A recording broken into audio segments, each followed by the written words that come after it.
गद्दार ऐसी दीवार बनाते हैं, न झांक सके कोई गद्दार ऐसी दीवार बनाते हैं। चलो साथियों, फिर से बिहार में एनडीए की सरकार बनाते हैं बीजेपी। मैं कहना चाहता हूँ कि बड़े भैया का चुनाव तेरे लिए हमारे साथ सिंगर अभी तक भाई है, और ये कहना चाहता हूँ, अरे जागो और सबको जगाओ, अरे जागो और सबको। हिंदुओं में इस गीत को गाया होगा आप नीरज बबलू जी के सम्मान में भी, और देश अरे छातापुर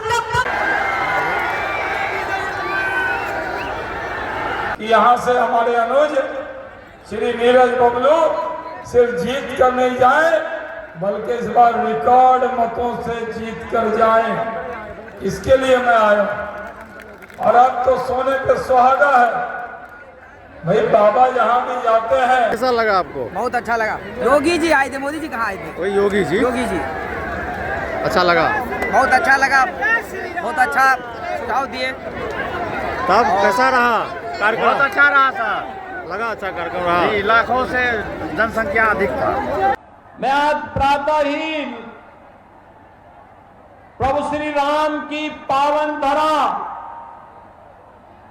अयोध्या की पावन धरती से सीधे बिहार के अंदर आया हूं। बिहार विधानसभा चुनाव आज प्रचार का अंतिम दिन है, तो स्वाभाविक रूप से कई जगह जाना होगा। इससे पहले 2 जनसभाओं को संबोधित करके वे तीसरी में मैं आया हूं, और अभी मुझे और जगह जाना है, इसलिए मैं आपके बीच में आया हूं। सुपौल के इस उत्साह को देख करके, यहां पर आपके उत्साह और आपके इस भारी जनसमूह को देख करके मैं विश्वास के साथ कह सकता हूं कि 14 नवंबर को जब बिहार विधानसभा के ईवीएम खुलेंगे, तो फिर एक बार एनडीए सरकार की शंखनाद छातापुर के साथ साथ पूरे बिहार के अंदर होने जा रही है। बहनों और भाइयों, बिहार जिसका अपना गौरवशाली इतिहास हो, आप याद करिए, महात्मा बुद्ध को ज्ञान प्रदान करने वाली धरा बिहार है। बिहार भारत का स्वर्ण युग लाने वाली धरा है। 24वें तीर्थंकर भगवान महावीर का जन्म इसी बिहार में हुआ था। देश के पहले राष्ट्रपति डॉक्टर राजेंद्र प्रसाद जी,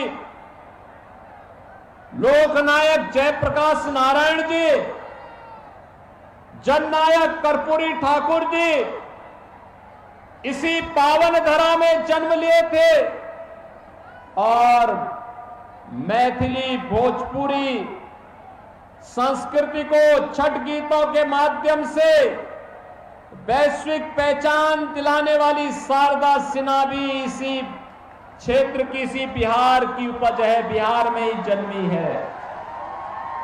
बहनों और भाइयों, ये बिहार, जिस बिहार ने आर्यभट्ट जैसा खगोल शास्त्री दिया हो, जिस बिहार ने भारत के स्वर्ण युग को लाने वाले चाणक्य और चंद्रगुप्त मौर्य की जोड़ी दी हो, वह बिहार किन कारणों से बीमारू हो गया था? कौन वे कारक थे कि बिहार को लोग जंगल राज के रूप में जानने लगे थे? बहनों और भाइयों, अगर इस पाप का दोषी कोई है तो वह केवल और केवल कांग्रेस और आरजेडी इस पाप के भागीदार हैं। याद करिए,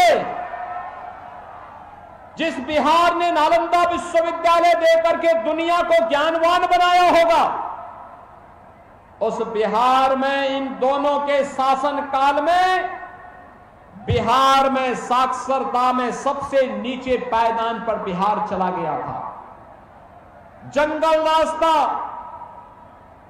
परिवारवादी व्यवस्था ने बिहार के अंदर जाति जाति को आपस में लड़ा करके अराजकता, गुंडागिर्दी का जो तांडव किया, उसने बिहार के नौजवानों के सामने पहचान का संकट खड़ा कर दिया।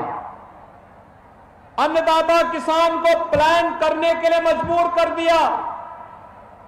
बिहार के नागरिकों को, गरीबों को भूखों मरने के लिए छोड़ दिया गया। बिहार के अंदर सरकार के खजाने का पैसे में लूट मच गई थी। याद करिए, जो बड़ी बड़ी घोषणाओं के साथ आज कांग्रेस आरजेडी का ये महागठबंधन आपके बीच में आया है। बहन और भाइयों, ये केवल और केवल एक धोखा है, धोखा। ये धोखा देने के लिए आए हैं। याद करिए, जो ये बड़ी बड़ी घोषणाएं कर रहे हैं, ये लोग नौकरी युवाओं को क्या देंगे जो आपकी जमीन ही हड़प गए हो। याद करिए, ये लोग आपको क्या सुविधाएं दे पाएंगे जिन लोगों ने पशुओं का चारा ही हजम कर लिया हो। वे आज विकास की बड़ी बड़ी घोषणाएं कर रहे हैं। बहन और भाइयों, विकास इनके एजेंडे में कभी नहीं था। गरीब कल्याण इनके एजेंडे में कभी नहीं था। आस्था का सम्मान इनके एजेंडे में कभी नहीं था। याद करिए, बिहार के अंदर पिछले 20 वर्ष में सुशासन की जो सुदृढ़ नींव स्थापित हुई है, आज बिहार में क्या नहीं है। सड़क है, बिजली है, पानी है, रेलवे की कनेक्टिविटी है, एयर कनेक्टिविटी है, एनआईटी है,